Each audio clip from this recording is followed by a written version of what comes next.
Okay, we're back. Kind of feels a bit weird to say this.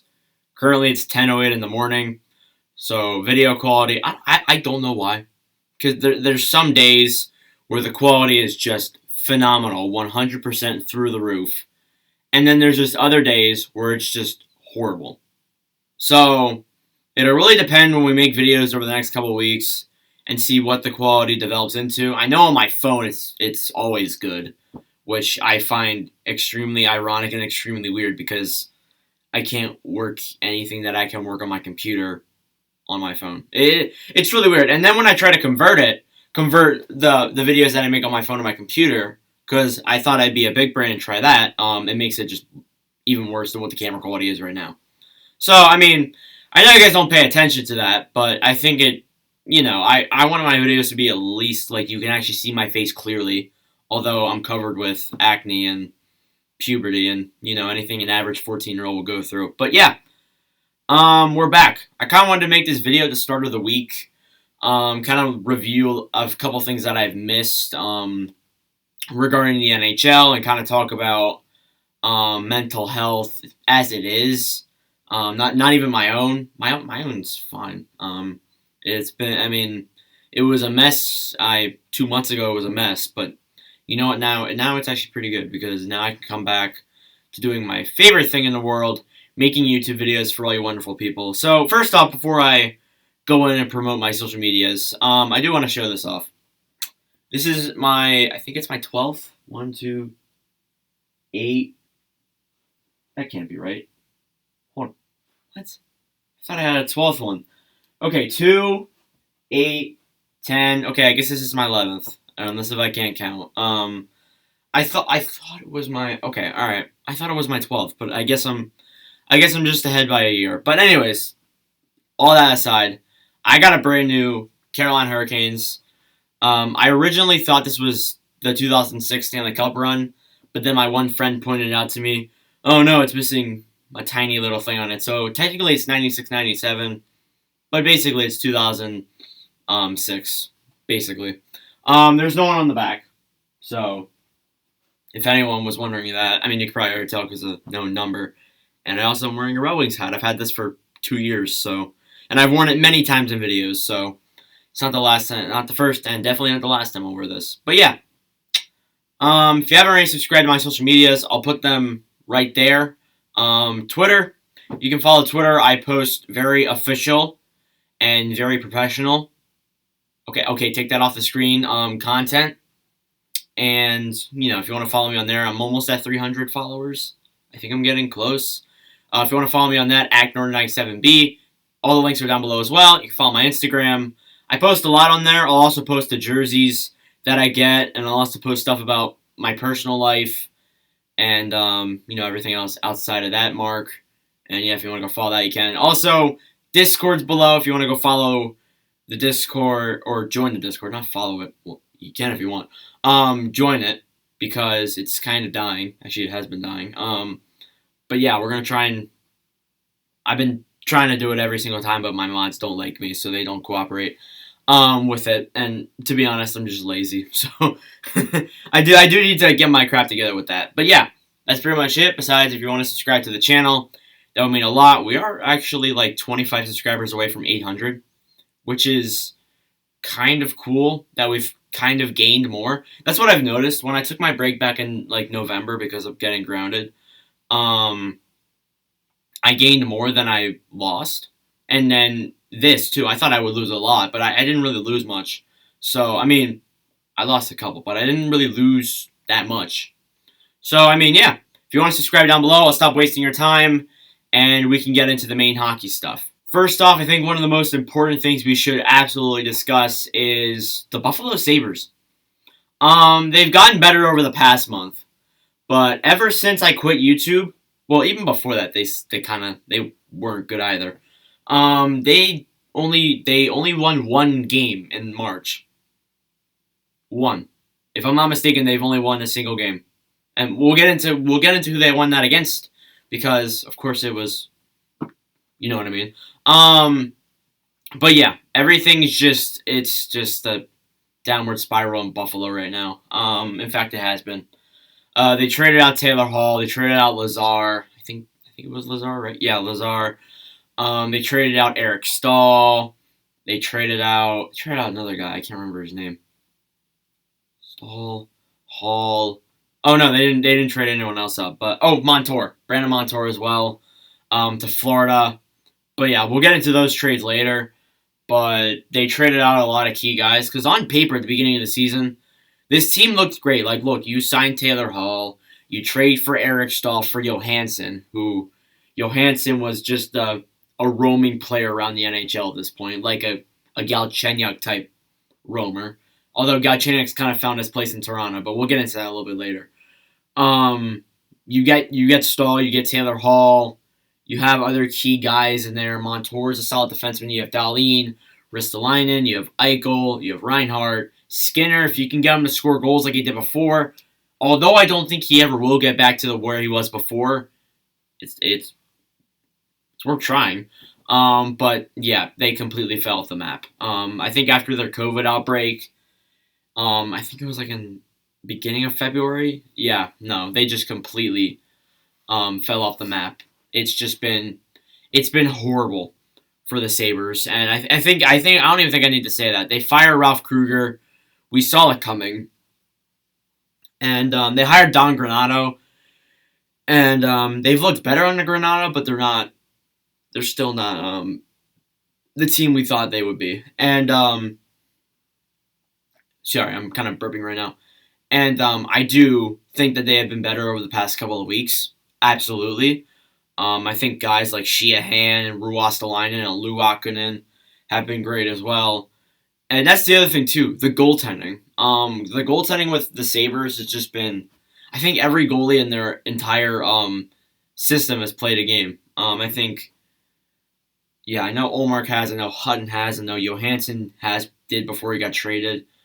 Luukkonen. I forget the other guy's name. There was one. I think there was one who never played, but he backed up one. I can't remember. But yeah, so yeah, they went on like an 18 game losing streak. I think they tied the record, or they threatened to tie the most consecutive winless games record, or they got close because I think Winnipeg had like 35 or something. They were still a ways away, but I digress. In the modern era, that's insane. But you know what? You know who they lost that to? Looking at you, Philadelphia. Looking at you. Yeah, the Philadelphia Flyers. You like the funny thing is that I take a break from YouTube, and they fall off the map. In fact, before that, they weren't even playing that well. They were losing games. They were winning games they should have lost, and now they're losing games they should win. That's the bottom line. Earlier this week, you go into the Devils and you lose 3 out of 4. That is unacceptable. Absolutely unacceptable. For a team who is lower than you and was already eliminated before you guys were. I mean, they got eliminated last week, but you know what I mean. And then they go into Buffalo a couple weeks earlier. I think they lost 2 out of 3, or maybe even all 3. I don't know. Like, they're losing games they should win.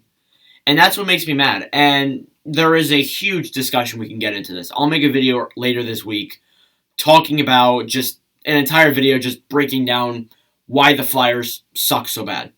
We'll bring up every single statistic. We'll bring up the offense, the defense, the plus minus, the goaltending. We'll bring up everything. But I want to just touch base with it right now, because if I don't, people are going to rage in the comments just like they will about anything, because I love you guys, but you guys hate me back. So, anyways, there's a huge discussion going around about the goaltending. Everyone's saying Carter Hart's not going to be the goalie they thought they were going to be, and we're going to destroy his career. Some people are even calling him Fraud Hart. I know that from experience because I have friends who call him that. I don't blame it on him. Not entirely, at least. There is some faults, because I watch these games and I see that they should be at least stopping a couple of the goals that they let in. And that goes for Elliott too. I think Elliott's been the better of the two, though. And although he doesn't come back, I don't blame him. I can't. I don't put it on the goalies that much. I mainly put it on this horrible blue line that the Flyers have. Nate Prosser. I know Gustafson's gone, but Gustafson, he was a big role in why we sucked. Gossesbear, Sanheim. I think we can put Sanheim in there absolutely. He has been absolutely horrible. He's always screwing up games for us. And, you have Philip Myers, who can't score to save his life. He scored his first, I think, like, Thursday?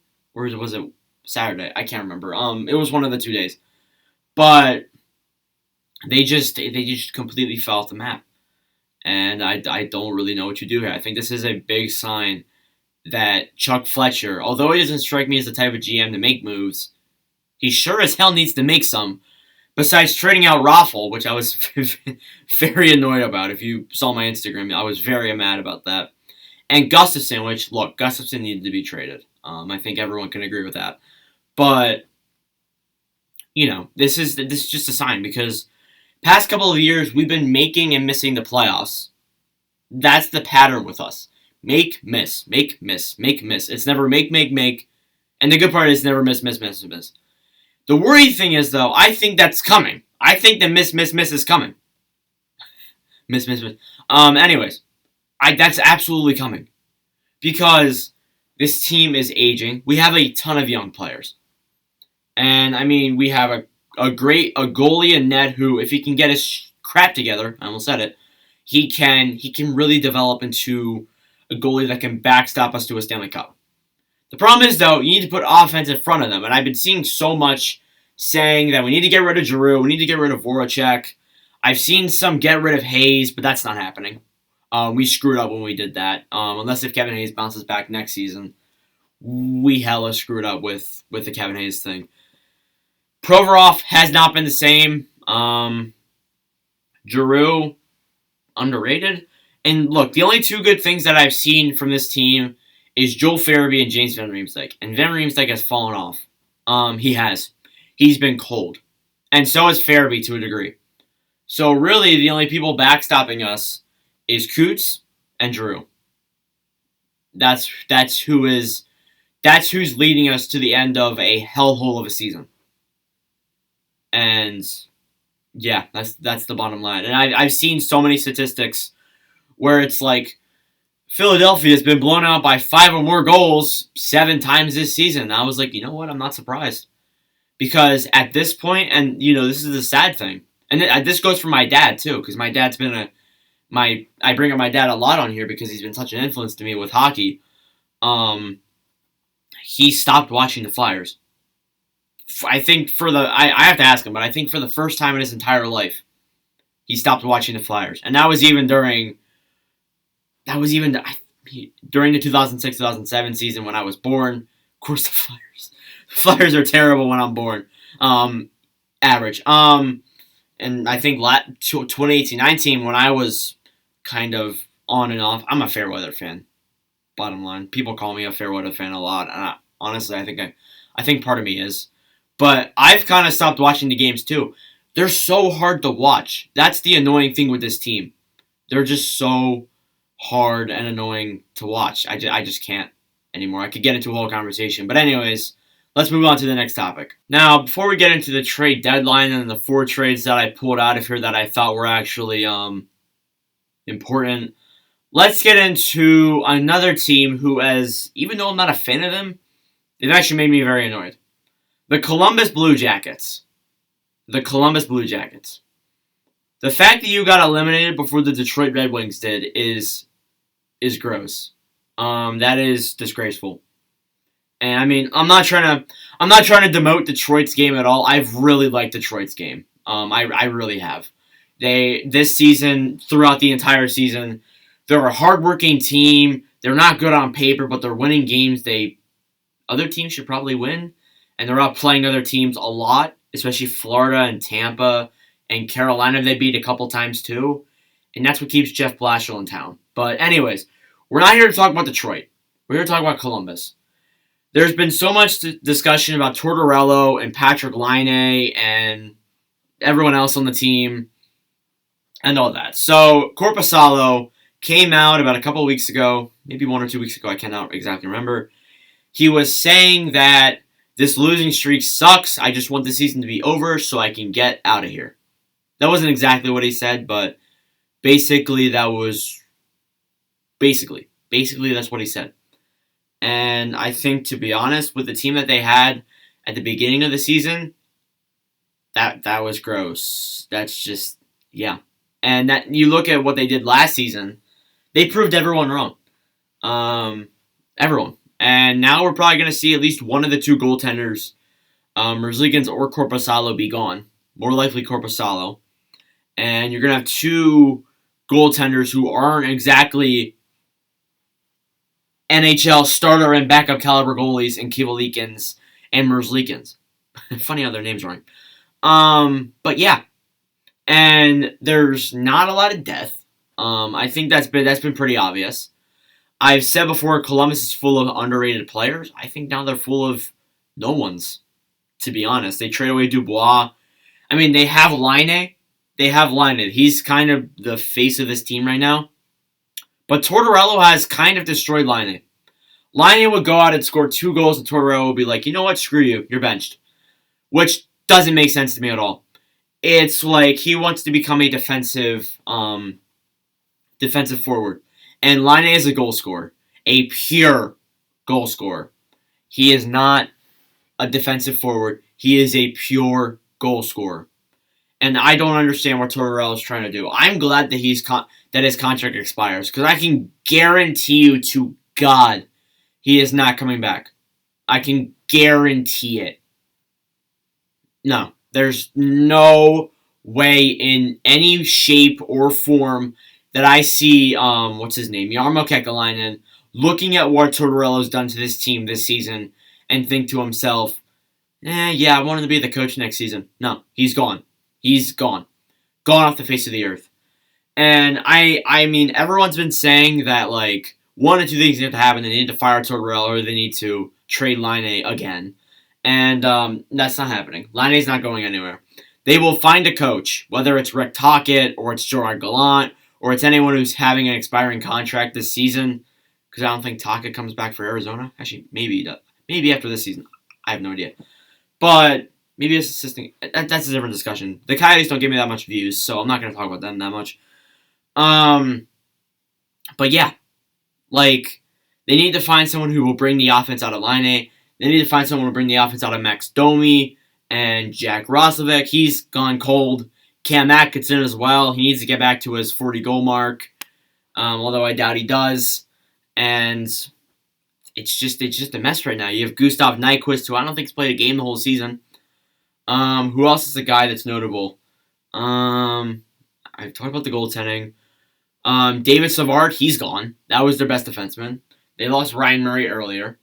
And what kind of sucks for them is because towards around free agency, when Pietrangelo and Hall and all these guys were available, they tried going out for them. They traded away Murray. They traded away someone else. I can't remember who it was. But they traded away a couple guys to remove cap space. Nudavara and Bjorkstrand. And a couple other guys too. Dubinsky, I think. Actually, no. I have no idea. But I can't remember. That was like a lifetime ago. I mean, it was. But they've traded away a lot to get free agents, and they got no one. Besides Mikko Koivu, who retired earlier in the season.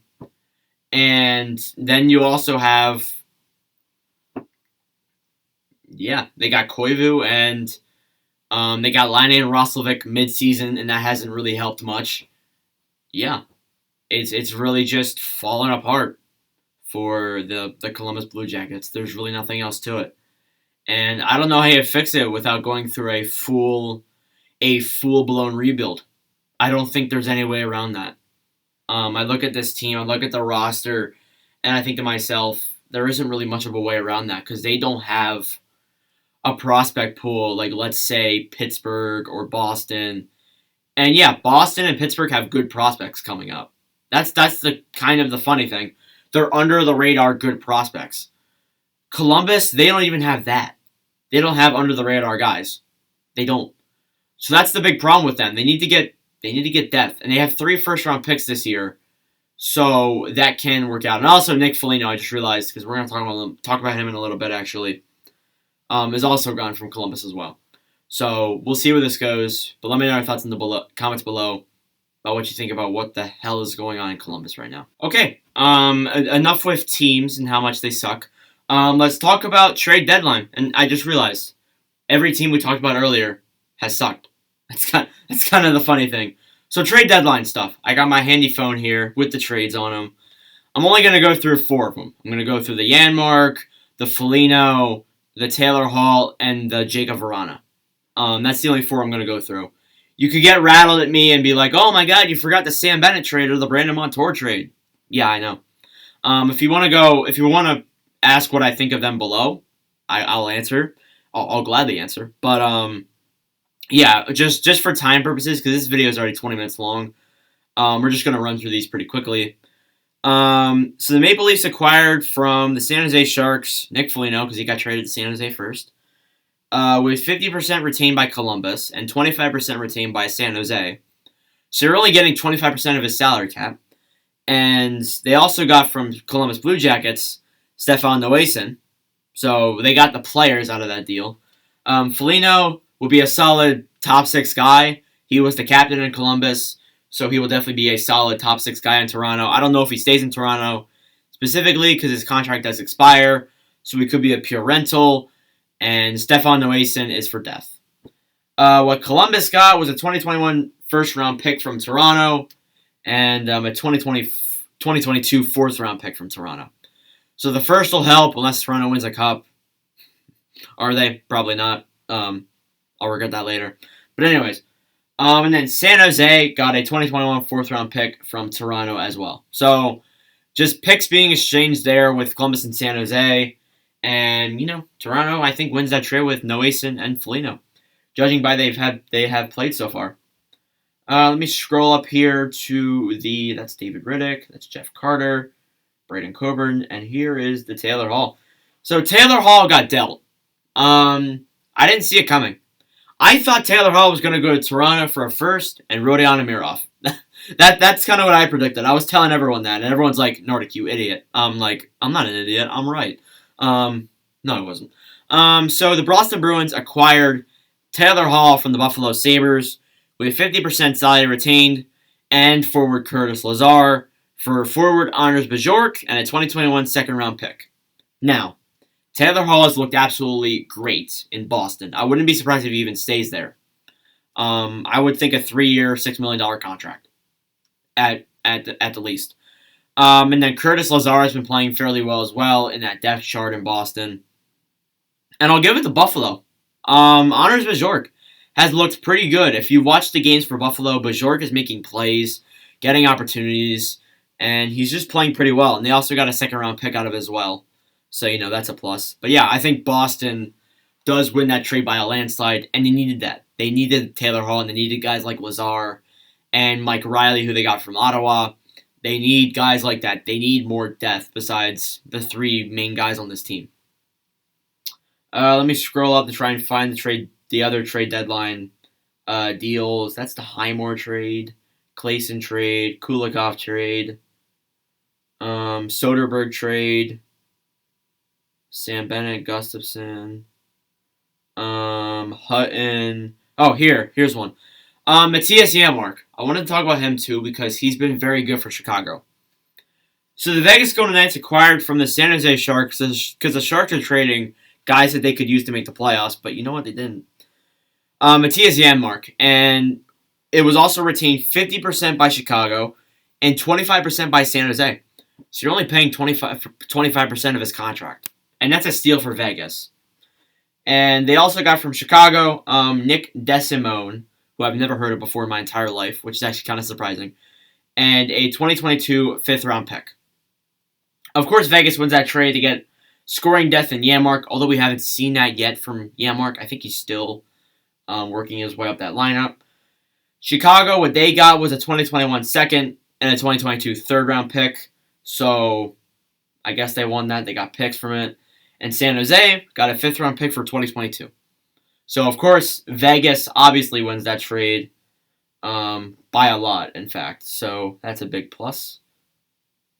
All right, here's the next big one. Let me find it. All right, this one caused a hell of a lot of controversy.